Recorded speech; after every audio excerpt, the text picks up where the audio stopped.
Hi guys and good morning. Magluto tayo ng arroz caldo. So ito olive oil guys, ang ilagay natin.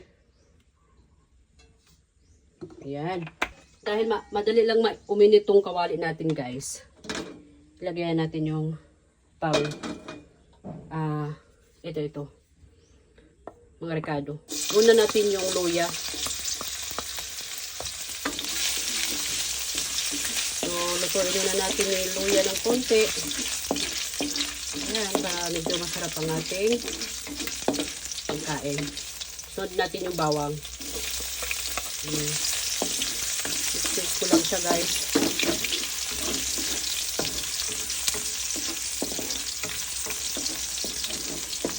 Ayan. Lagyan natin yung sibuyas. Sibuyas po yan.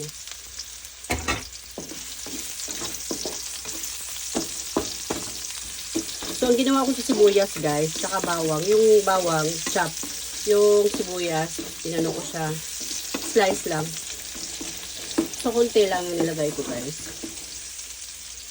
So, arroz caldo itong lulutuin natin ngayon. Mas okay dito ko niluluto sa kawali. Igisa muna natin yung manok. Para hindi siya malangsa. Mix natin. Gumagalaw itong kawali ko eh. Mas okay ito guys.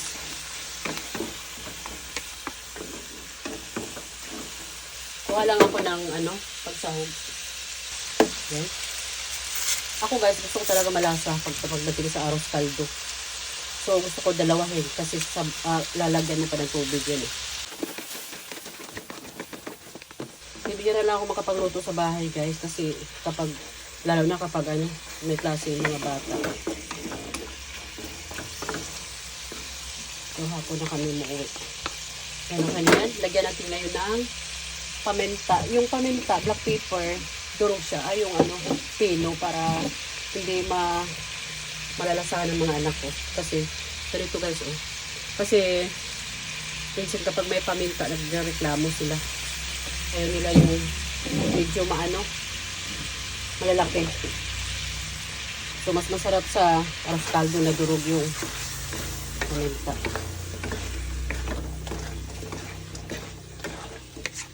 Parang ang sarap ito. Inuhugasan ko na itong bigas guys. Hindi ko lang ipakita sa inyo. Ito na yung bigas. Sasabay na natin sa pag-isa yung bigas guys. Itong bigas na to guys, malambot to.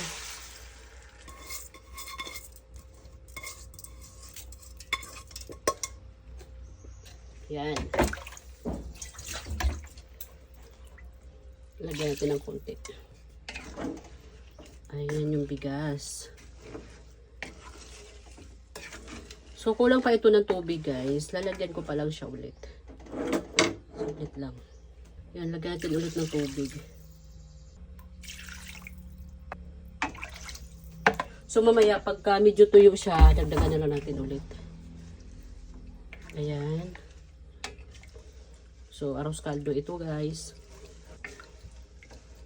Ayan, okay na muna yan.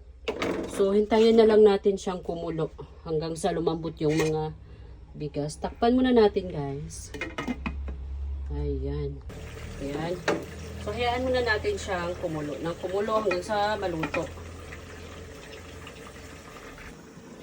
Ayan. Check natin ulit. Check lang ng check. Gusto ko kasi makita palagi guys. Gusto ko makita or ma-check palagi kung okay na. Ayan. So, baka kailangan ko ng tubig nito. Siguro dagdagan ko ng tubig to guys. Pero malapit na siyang maluto. Kailangan ko siguro dagdagan ng tubig. So kukuha tayo ng tubig, dadagdagan natin.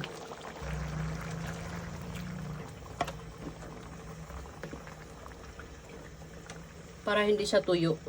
Masarap kasi yung arroz caldo, yung pag kinain mo siya may sabaw-sabaw, hindi yung tuyo. Dagdagan pa natin ulit kasi medyo bitin yung tubig. Ayan.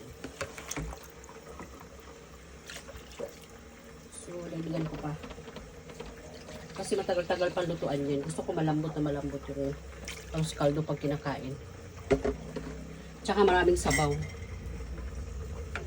Ayan. So ito tama na to guys. Mamaya pagka medyo kumulo ng kumulo yan at saka lumambot yung bigas. Kasi yung bigas di pa gaanong malambot o medyo buo pa siya. So kapag lumambot ng maayos yung bigas, masarap na yan.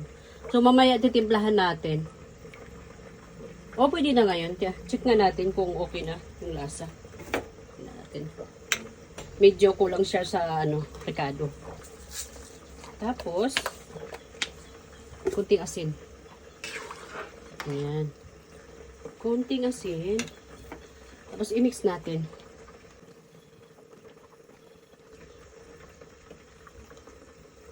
Tikman natin ulit. Sarap. Okay na yan. Ngayon, hindi na natin siya titimplahan kasi okay na yan. Hintayin na lang natin siyang lumambot. Tapos, ayan, maluto na yan. Ayan. Oops, bakit tayo? Ayan. Ayan, tignan mo ang ating arroz caldo.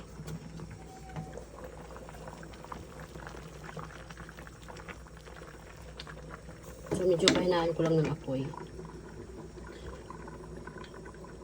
Ayan, pahinaan ko na ng apoy guys para masarap yung luto niya. Ayan, parang luto na itong arroz caldo natin guys. Tignan natin. Ayan, luto na nga. Sarap. O, mga ganito guys na mga ganitong tawag niyan. Kalimutan ko tuloy. Tapos mga ganitong yung ganito yung tsura niya. Sorry ha. Hindi totally yung pag ko eh. Mga ganitong kalambot or ganito yung niya. Mas okay to kasi mayroon siyang sabaw. Ayan. Hindi siya tuyo.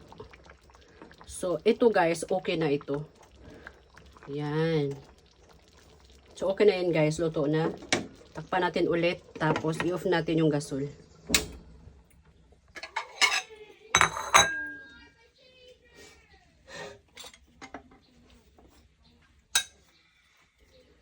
Sandok na tayo ng lugaw guys.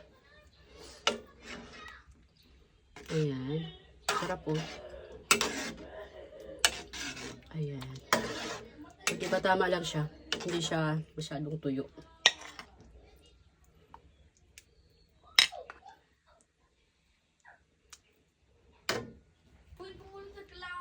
Para hindi ka mamatay. I-remove mo yung kailangan mo, CJ.